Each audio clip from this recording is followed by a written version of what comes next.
I, 23 male, was repeatedly stuck playing the helper and babysitter on family outings. I had to move out of my parents' house because I kept being forced to help watch my 3 nephews. Last year we took a family vacation in the summer to the coast.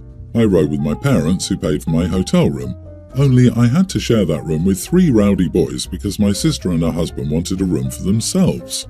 I was promised time to do my own things on the vacation, but instead I ended up having to help with these kids. I complained to everyone about it and was reminded that I was there for free, and then we did only one thing I wanted to do, which was a tour of an art gallery. I like doing this whenever I'm at the coast, but the kids find it boring.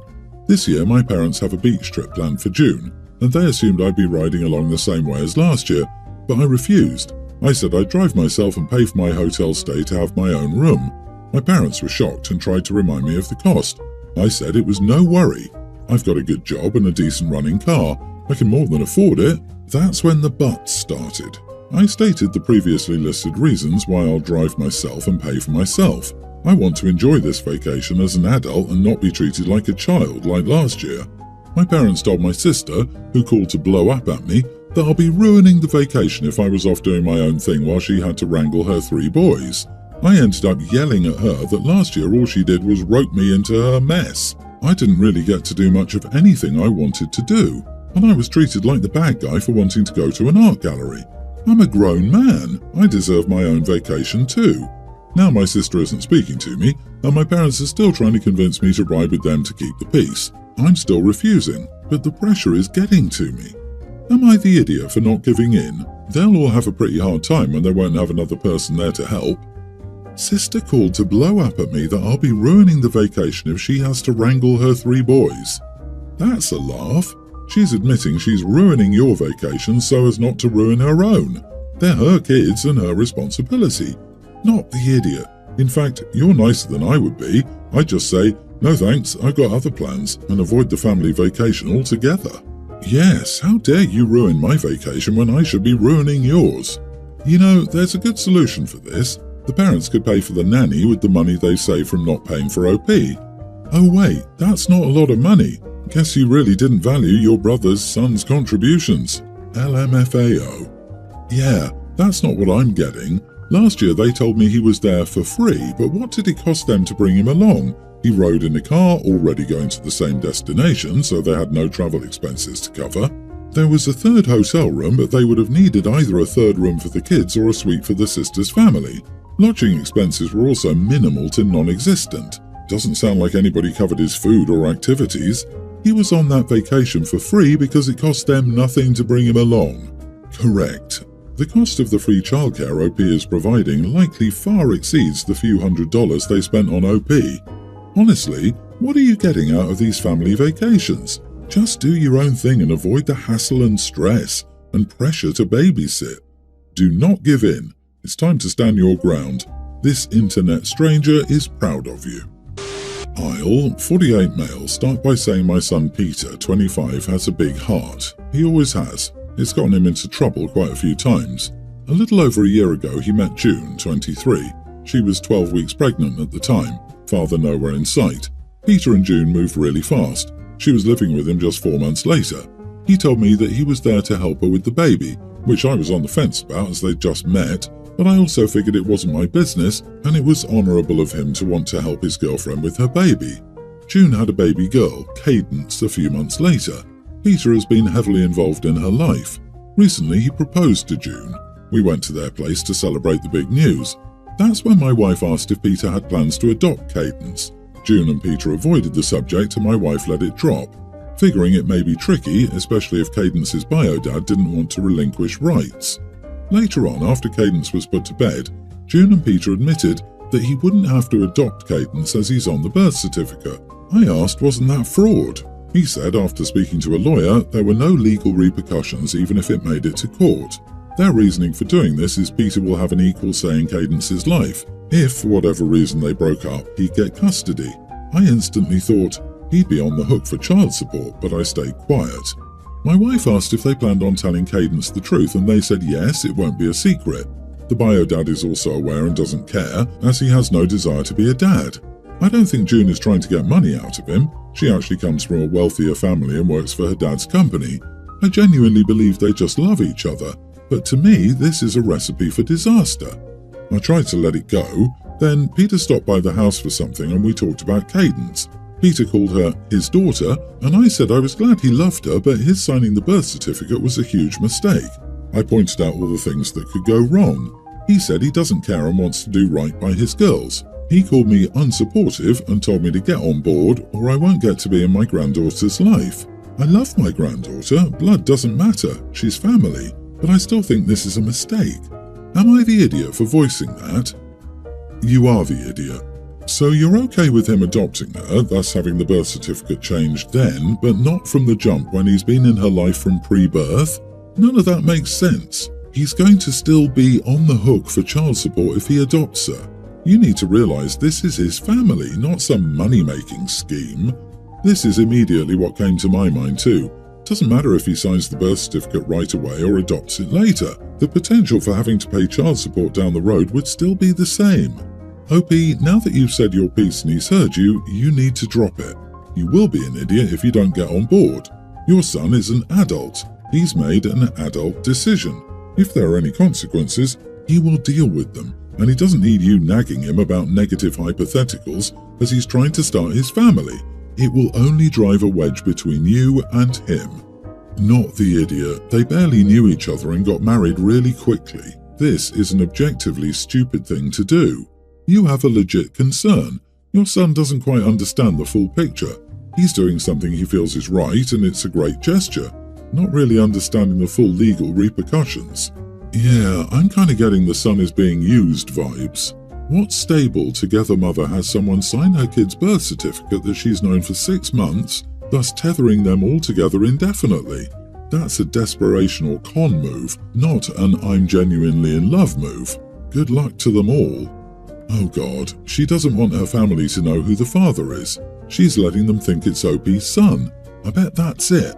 If your son can't deal with you voicing a fairly reasonable thought and concern about his life without threatening to cut you off, he shouldn't be signing up to be a dad of a kid who isn't actually his. Clearly way too immature. My significant other and I are dating and have lived together for less than a year. Our current rent is about $2,000 a month and various utilities run about $700 a month. I make about 4 times my SO, so I pay all the rent while they pay the utilities. We also shop for our furniture together and paid equal amounts. We didn't go all out and stayed within a reasonable budget. For example, our couch costs $500 and my significant other easily paid $250 and I paid $250. We're happy with the situation and there have been no complaints. I've been offered a new job in a new state and we agreed to move for my job since it'll be a great stepping stone for my career and I'll be making much more, about 6 times more than my SO. Also, my SO works at a job easily available in the new state. Furthermore, my SO is excited to move because the new state has more opportunities and things for us to do for fun. The problem is that my SO has been looking at places that cost between $8,000 to $10,000 a month, while I'm only comfortable with paying up to $4,000 a month. My SO argues that I have to look the part of my new position and the more expensive places are in better parts of the city with less crime. While that is a valid argument, I contend that we don't have to live in the city and I'm willing to commute. In addition, my SO has been looking at furniture and appliances that are far beyond what we currently have. We're not bringing anything but clothes and some items. For example, I'm perfectly happy with a $500 couch, but they're looking at one that costs $3,000. We went back and forth until I had enough and said that I was only paying $4,000 a month and we were buying reasonable furniture and other household stuff.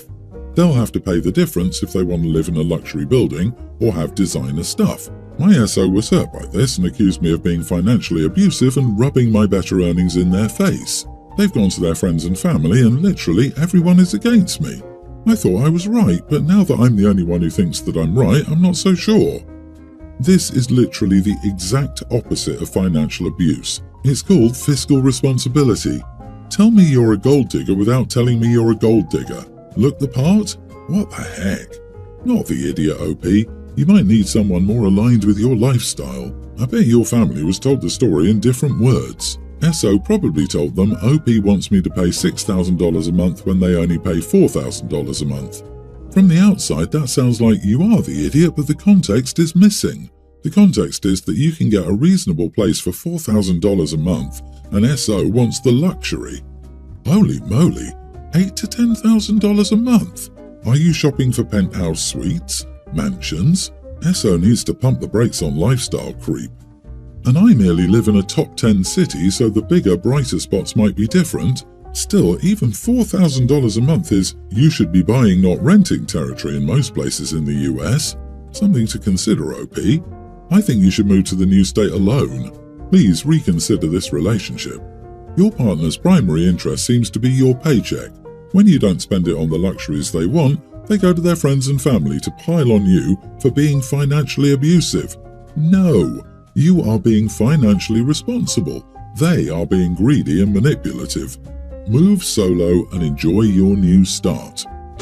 I, 29 male, will soon marry my fiancée, 29 female. She's Korean and originally came to my current country as a student. I grew up in Korea, but my family moved here when I was 15. We met in school and both did similar degrees which shared a lot of courses. So I decided to make a wedding invitation website and put a lot of extra effort into making it special. I'm a front-end web dev these days, so I wanted to make something nice. Since I was the one who proposed, I wrote a small story about how we met and key events in our relationship and wanted to write it in a humorous way. This was for a Korean audience since most of our family is Korean. Also, our wedding will be held in Korea, so the form of humor is a little self-deprecating. The story talks about things that Korean elders value, like education, etc. A very small part of the story, like less than 15%, poked fun in a light-hearted way about how I stayed with her despite her bad driving, and how I didn't leave and was loyal enough, even though she took longer to graduate due to withdrawing from courses and failing some classes. I also wrote stuff about myself, like how I liked her but it took me months to ask her out, and how I'd already prepared myself to cope with rejection and thought she was out of my league. Also how without her I'd never be able to cook anything besides instant ramen, etc. She was supposed to see the website as a surprise, and I sent out emails with the link, and there was a copy of invitation cards and the story attached to the email. When my fiancée saw it though, she got upset and said I shouldn't have put the part about her driving and taking longer to graduate. I thought it wasn't such a big deal, though I agreed to remove it from the website, although the original version was already sent in the email. Her family obviously knows she took longer to graduate, and she pokes fun about it herself sometimes, like how lucky she feels to get her current job despite that, etc. However, she hasn't done badly at school overall or anything, and it's not like she struggled to graduate, she was just one semester behind. Her parents agree with me and think she's overreacting and that it's not such a big deal, and most of the family is on my side except for my sister and one of her sisters. Am I the idiot here? I put in a lot of effort to write it, and I felt it was well done for a Korean audience, and it's not like I wrote it exclusively to make fun of her. You are the idiot. Why would you send a story highlighting that it took her longer to graduate, particularly to an East Asian audience?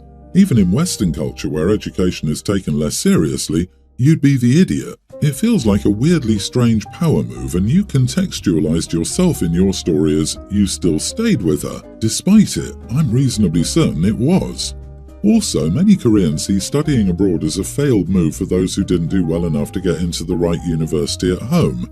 If these guys met at Harvard, then all good, nice flex, but she's probably got some sneering about that going on in the background even without the fail, haha. And yeah, no Korean aunt has ever not enjoyed having ammunition to use on younger family members who can't talk back to them. Dude, your cultural background is irrelevant. In all cultures, if you do something that hurts the person you love, your romantic partner, and you choose not to apologize and instead double down that their hurt is an overreaction, then you're the idiot. My daughter met this girl 4 years ago at a marathon where they both did exceptionally well, and a friendship blossomed. They have a lot in common. They both like music, running and working out, art, TV shows, etc. And they're both at the same university, albeit doing different courses. My daughter visited me, us, wife and her brother, and she basically let a lot of stuff out about her relationship with this girl recently. She talked about how she feels like their friendship will never be close-knit like she wants. She spoke about how she feels her friend is way closer to her childhood friends, and how she feels jealous seeing pictures on social media of them on nights out and partying. She feels like her friend is talking to her less and less, both in person and on social media, and not making time for her. She talks about how she's gone back through her old social media and feels jealous seeing the old photos of her friendship with her childhood friends.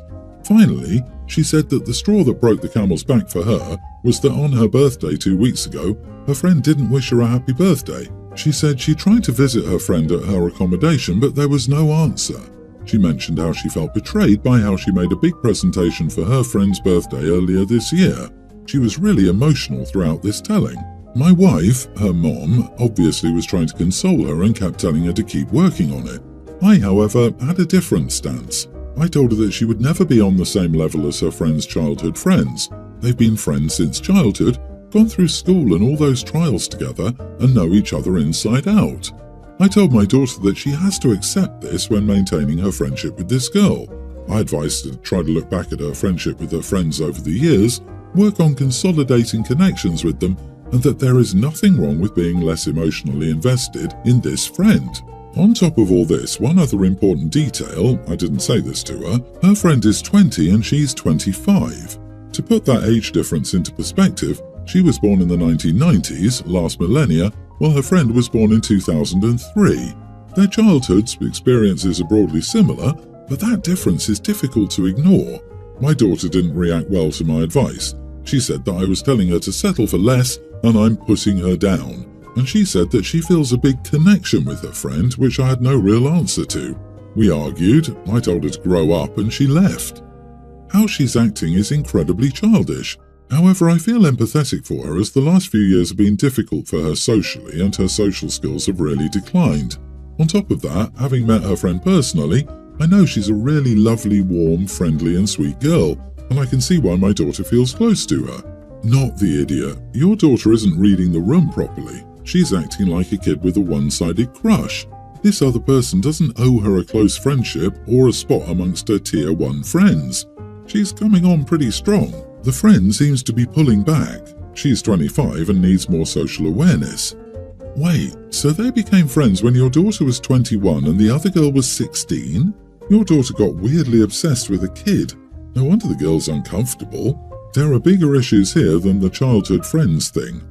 Wow, I hadn't done the math. That doesn't sit well now. I'm betting that now the other woman is 21, she realised how off it is that a 21-year-old would try to become such close friends with a 16-year-old. Those are completely different points of development. As a teen, I'm sure she felt flattered and perhaps sophisticated, thinking this older, cooler woman thought she was a peer. If someone I was trying to distance myself from showed up at my door on their birthday, I would probably never talk to them again. That said, it would be good for you to address the actual issues of the relationship. Becoming friends later in life does not exclude an incredibly close relationship. She needs and deserves to understand that this is not the issue at hand, but an unhealthy, one-sided, pushy dynamic at play. Good luck sorting this one out.